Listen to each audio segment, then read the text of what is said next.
Good morning and welcome everyone to this webcast with a presentation of the annual report 2025 from Norden that was published this morning. In the first part of the presentation, you'll be in a listen-only mode, which will be followed by a Q&A session. During the Q&A session, if you have dialed in by phone, you'll be able to ask questions verbally by pressing pound or hashtag followed by 5 on your phone's keypad.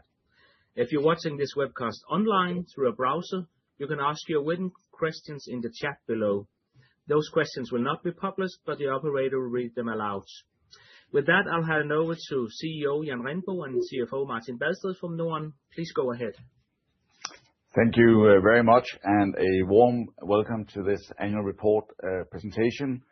And also welcome to the center of global trade, where Norden plays a major role as one of the largest operators of dry bulk ships and product tankers, moving just under 130 million tons of essential raw materials across the globe.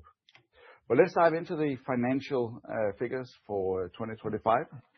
And we delivered a full year profit of $120 million, which was right in the middle of our latest announced guidance for the year, but significantly better than our guidance at the beginning of 2025.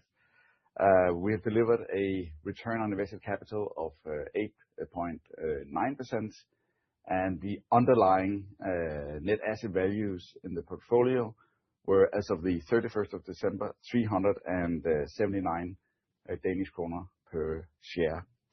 We are returning a significant part of the annual profit back to the shareholders through a combination of a dividend of 2 Danish kroner per share and a share buyback program that will run until the end of April. This year was busy on the asset transaction front. We had 48 transactions for the full year, and an important part of our profit in 2025 was generated from vessel sales, where we sold 23 ships, of which 15 were from our purchase option portfolio. But we were not just selling vessels. We actually added even more ships. 25 came in through new leases and also the purchase of one vessel. And when you look at the purchase option portfolio, we actually finished the year with 90 vessels in the portfolio, which was a growth of 14% in the number of purchase options that we control. Of the 90 purchase options, 40 of them are in the money that can be declared in the next 2 years at values that are 18% below broker values. So still significant value in the portfolio, despite the fact that we have realized some of that during the year. With that, I'll hand over to you, Martin, to dive a little bit more into our NAV. Thank you very much. As Jan said, our NAV at the end of the year was 379 kroner per share. That was actually a decline of about 11% since the beginning of the year, but all of that was driven by a weaker US dollar. So if you actually adjust for the FX change and the fact that we paid out dividends and share buybacks, there's actually a positive underlying development in US dollars per share. The current NAV, as you will see from the table here, is about 2/3 exposed to dry cargo with 917 million of portfolio value, and 1/3 is tankers, $428 million.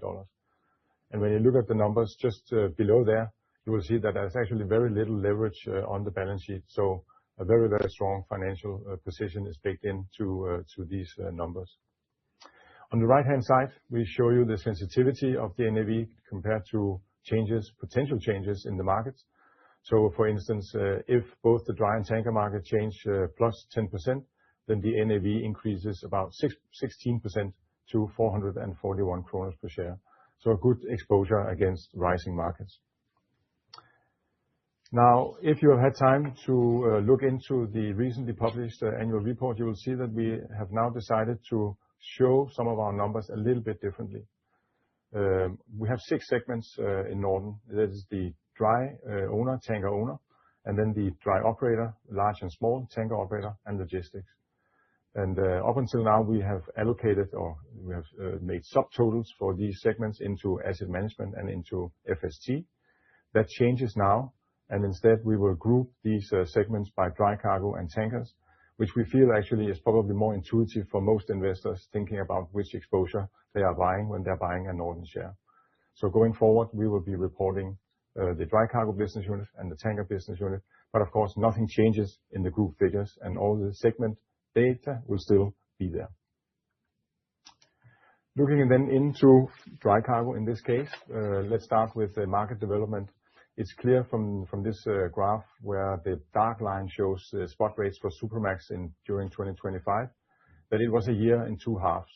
The first part of the year was actually fairly weak, whereas in the middle of the summer, the market suddenly actually took off, and the second half was much stronger. That was, to start with, mainly a Capesize thing, but it actually impacted all the segments. I will say, though, that Norden had a fairly high coverage during the second half, so most of this has been impacting asset values and deferred periods. Looking then into the numbers for dry cargo, you will see the four segments in the middle here, and it's clear that the dry owner part really delivers the bulk of earnings with $67.7 million for 2025. The other three combined, of course, produces a loss, as is quite evident. I think the important thing to notice here is that they are actually all improving quite a lot compared to 2024. The trajectory is good, but the actual levels are, of course, not satisfactory. You are seeing that the trajectory on the graph on the right-hand side, where the red line indicates the total for 2024 and 2025 for the dry cargo business unit, which has then increased from -$56 to +$29 million for the full year 2025. Of course, we hope to continue those improvements. On the tanker side, it was a little bit the same. The market in MR spot actually increased during the year and actually ended the second half of the year stronger than 2024, I think against many people's expectations. That, of course, impacts our tanker business unit because a lot of the exposure there is directly linked to the spot market. Looking into the tanker numbers, you will see that we made $116 million total between tanker owner and tanker operator. It is clearly tanker owner that delivers the bulk of these earnings.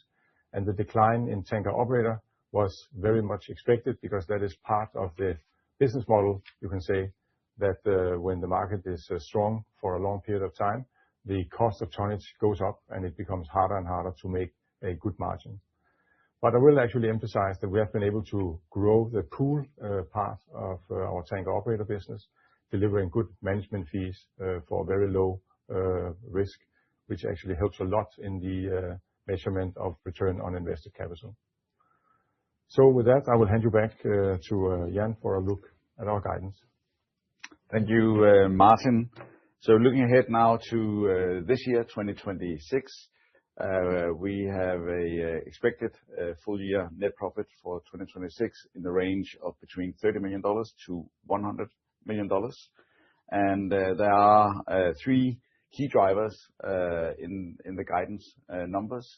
The first I'd like to highlight is the new activity that we bring in during the year. There's of course some uncertainty both in the terms of the volume of the new activity, but also the margins that we can generate from this new activity. Then the second point is that we have a significant open position of days that are not yet covered and exposed to the spot market. We have 5,700 open days in tankers and just over 7,000 days in dry cargo for the balance of 2026. Then the third point is just a reminder that the guidance here only includes known vessel sales. We have already concluded sales with profits of $20 million, but it's only the known transactions that are included in our guidance for the year. If we move on to the business model of Norden, we have four main engines in the business, so to say. We have both dry cargo and tankers, and as Martin just showed, we have actually made a profit both in both of these two segments. And then we have the asset light, the operator part of the business, and the asset heavy, which is the asset management part of the business. And here, clearly, the results in 2025 has been driven mostly by the asset management or the asset heavy, the ship owning part of the business. What we can see, if we zoom out and look at this over a longer period of time, is that having multiple legs to stand on, having different types of activities, actually helps generate superior returns over time. Because usually, if not all four engines are running, then at least some of them are. And in some years, it can be dry cargo, other years it can be tankers or asset light or asset heavy. But over time, we have generated in the last 5 years a return at around 25% on the invested capital, which is significantly higher than our industry peers. What we also see in this graph is where you have the absolute returns on the graph to the left, then at the bottom, you see the volatility in the earnings. And here you can also see that the earnings in Norden have been more volatile than our industry peers. This is something that we would like to address in our strategy. And this is clearly where the operating part of the business has had, larger fluctuations. But if we look towards the strategy and the direction for us towards 2030, then one objective for us is to reduce this earnings volatility. Obviously, maintain the high returns. We like that, but we like to bring that with a higher degree of stability in the earnings so that we don't have such a large, volatility in our earnings. And the way we will do this is, first of all, we will look at the engine room of the operating business, become even more customer focused, really look at our cargo network, how we build a more efficient cargo network, reducing ballast time, capture more margins, optimize cargo flows, the voyage efficiencies that we see. We are also expanding into areas where that are less volatile. One of the significant points in 2025 has been our expansion into MPP and project cargo. We have, in the last 3 years, made 3 M&A acquisitions, all within this area. We have now also built a core fleet of leased vessels, so in the typical Norden style, with purchase options and extension options. And those ships are actually starting to deliver already this year in 2026. So project cargo, minor bulk, port logistics are all areas where, with our expertise, we can bring more stable returns, as it's more capability driven and less exposed just to market fluctuations. But I think the third point in our strategy towards 2030 is that we are maintaining, the core elements in our business model, the 4 main engines that I showed you, because we think that really brings a lot of value, as we've seen also in the past. And that brings me to the last slide, where we're just looking at, summarizing as an investor, what are the main drivers for Norden that you should, have as part of your thinking when you look at Norden. And I think the first point to highlight is that we are actually in an industry with good fundamentals. We see an aging global fleet, especially when we look longer term, so towards 2030 or even beyond 2030. There is a significant aging of the fleet, both in dry bulk and in tankers. And we have a relatively low order book, and especially in the smaller segments of dry, but actually a low order book compared to the fleet age profile. And all these geopolitical tensions that we're seeing are creating dislocations that is also supporting ton-mile demand. And that reduces the risk of prolonged periods of oversupply, which, traditionally has hit the shipping industry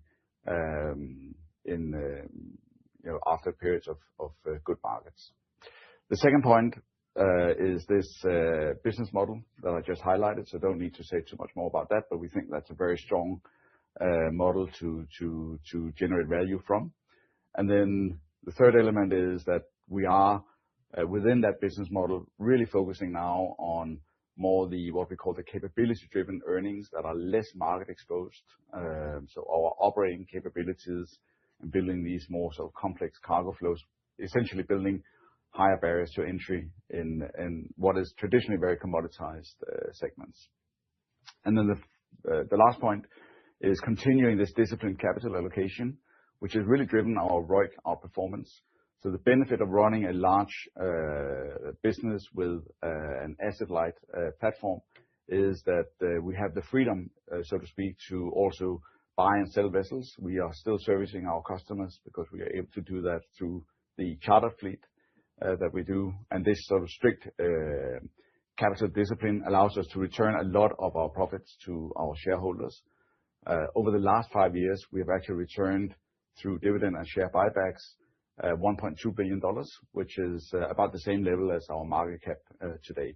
And that has also driven over time a strong shareholder value creation. And then overall, our target for Norden remains to generate ROIC above 12%, so well above the capital cost, but also continuing to generate returns that are better than the peers that we compare ourselves with. So with that, that concludes our presentation, and we're now ready to go to the Q&A part of the presentation.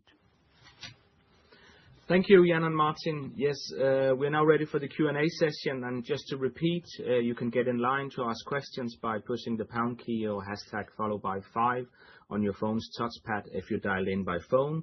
Should you wish to withdraw from the line, you can push the pound key or hashtag followed by 6. And if you're watching this webcast online through a browser, you can ask your written questions in the chat below. Those questions will not be published, but the operator will read them aloud to management. But let's go ahead with the first question here. To what extent are the involving U.S. sanctions framework reshaping investment decision by ship owners and operators when it comes to ordering new tonnage, especially considering exposure to secondary sanctions, financing constraints, and future trading flexibility? Thank you. That's a great question because this was a big topic in 2025 with the USTR, the U.S. sanctions against Chinese shipbuilding, and then the retaliation from China against the U.S. So there was a lot of noise in the markets, and I think everyone was scrambling to prepare for that. I think it's fair to say that when we look at the investment part of this and what has happened since then, is that there is no clear pattern showing that people or the industry is shying away from ordering in, for example, China. If you look at dry bulk and tankers, I think now close to 70% of new orders are coming to Chinese shipyards. So you can argue whether there is actually a choice the ship owners can make. Order books are also pretty full until at least 2029 now. So I would say there's no clear pattern that the industry has shied away from investing in Chinese shipbuilding or in Chinese ships from Chinese yards. So I would say that it hasn't really changed the dynamics. Thank you. And according to the Q4 financial report, the company had around 70 leased vessels and 12 owned vessels. Furthermore, it appears that 24 new leasing agreements has been made in 2025. Can the company explain the interest rate risk associated with the leasing agreements? Yes, thank you for that question. So the structure really works in the way that instead of buying the ship, we take it on lease, which is typically a 5-year period with a firm lease payment during the period. And since that is a firm and constant lease payment during the period, that actually implies that we have sort of fixed the interest cost that is baked into that project. It's the same with the OpEx for running the ships. That is all taken care of within that fixed time charter hire. So in essence, I would say the leases that we do have a fixed interest rate component, meaning that we have very low interest rate risk from that part at least. Thank you. And the next question here goes, why do you expect a weaker second half for tankers? Yeah, so if I can answer that. So the current strength in the tanker market is to a large extent based on a strong crude market where OPEC is pushing out a lot of products to the global markets. Of course, still the Russia sanctions and the Suez Canal issues, but also a low supply growth. But when we look into the second half of the year, we think actually that supply growth will accelerate a little bit, so that will keep or add more pressure to the market. And it's probably also likely that OPEC at some point will need to adjust, because the way that we view it at least is that there's simply too much oil coming to the market at the moment, and at some point this will hit inventories and that will hit prices. So we think there's reason to believe that the second half of the year will be somewhat weaker than what we have seen recently. Thank you. And the next question here, if dry bulk continues its positive momentum and tankers also does so partly in the first half, at least of 2026, I'm left with the impression that your guidance may be somewhat on the low side. Is your guidance set low and conservatively, partly to be able to counteract geopolitical surprises?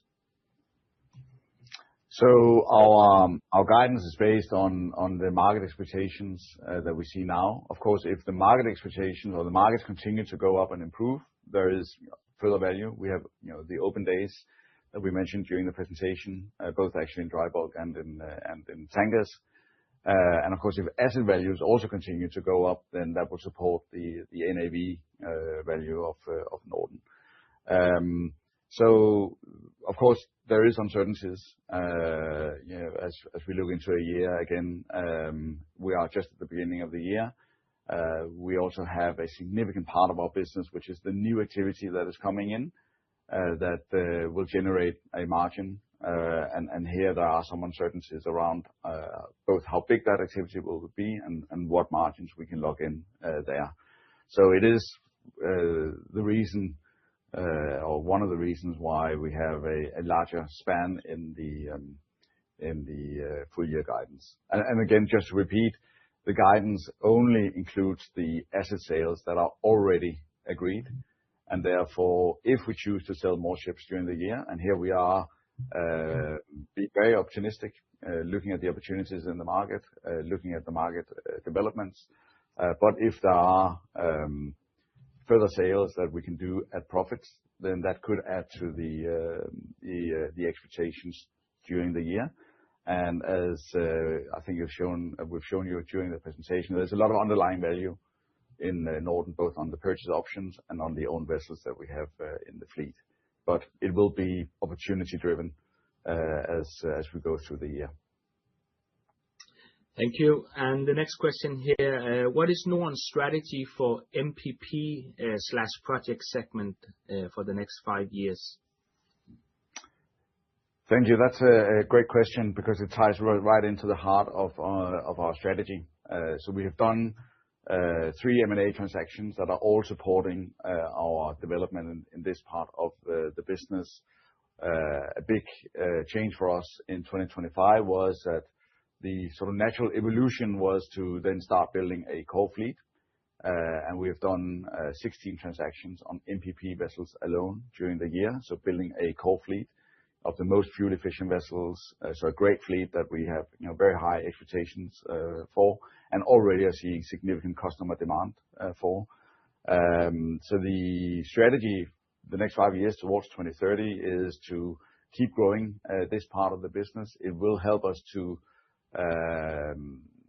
generate more stable earnings because this part of our asset portfolio is where we typically see the least volatility, and it's driven by capabilities from our teams across the world. And we, by the way, also see strong synergies between what we do in the MPP and project cargo space across our other vessel sizes. So we are now regularly carrying project cargo, not just on MPP vessels, but actually across our entire range of dry bulk vessels. Thank you.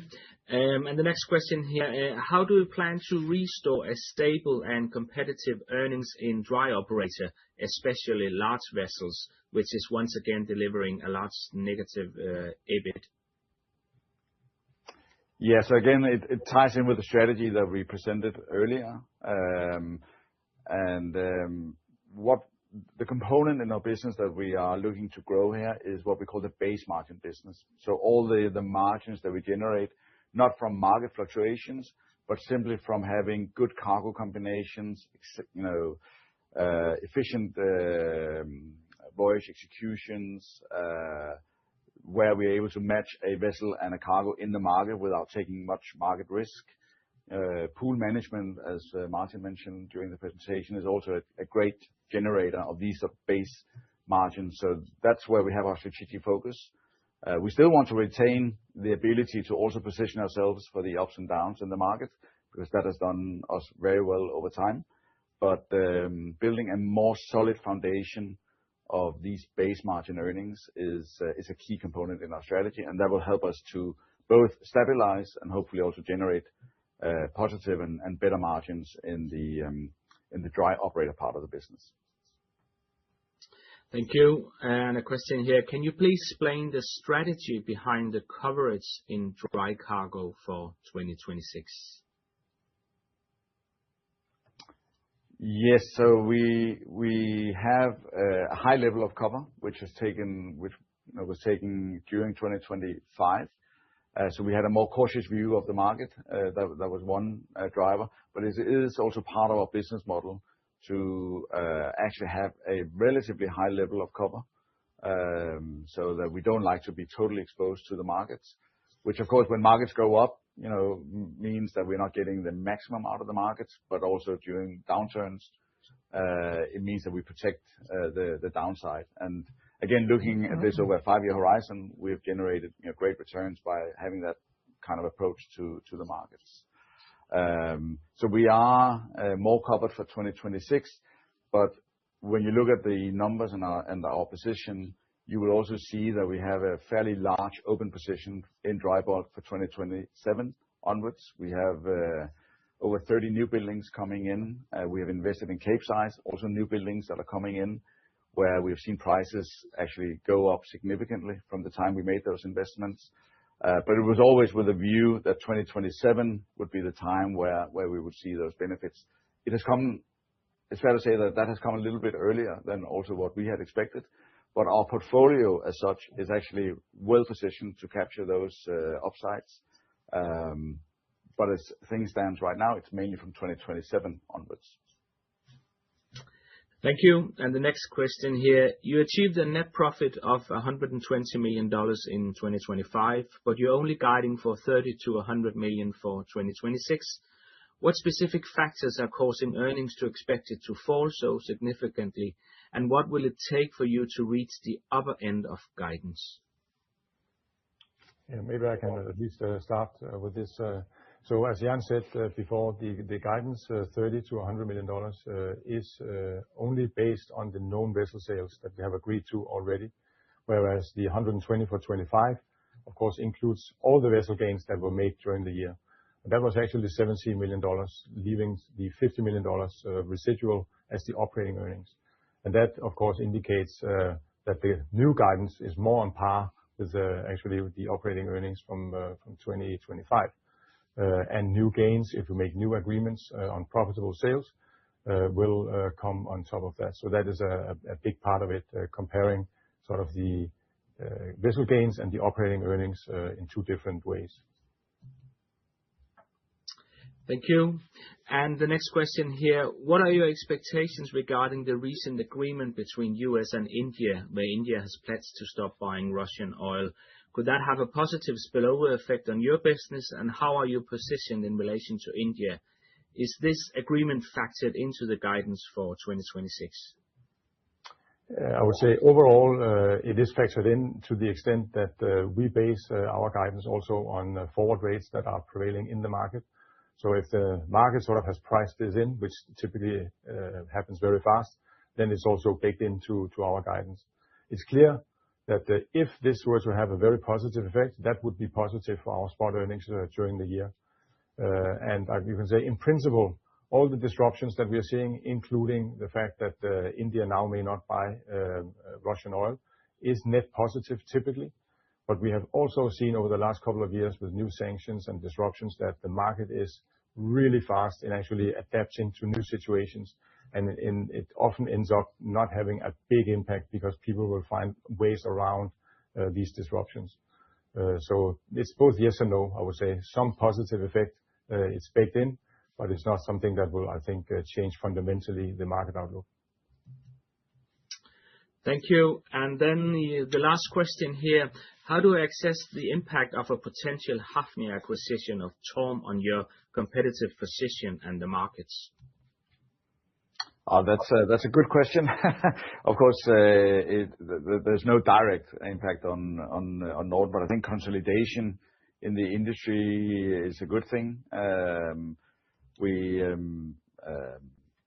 So we in a way welcome that, but it's not something that really concerns us that much. You know, we are focusing on our own business, servicing our own customers, running a efficient pool management business towards, you know, the third-party owners that are part of our pool. I think that is what is top of our mind.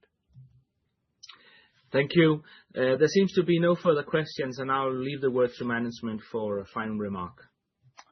All right. Well, first of all, just the usual caution about forward-looking statements. But having said that, thank you very much for tuning in to this annual report presentation. Thank you very much for the many great questions. I think that gives us an opportunity to put a little bit more color to some of the highlights that we've shared with you in the presentation. So thank you very much for that. Thank you for engaging, and we look forward to seeing you again next time when we report on the Q1 results later this year.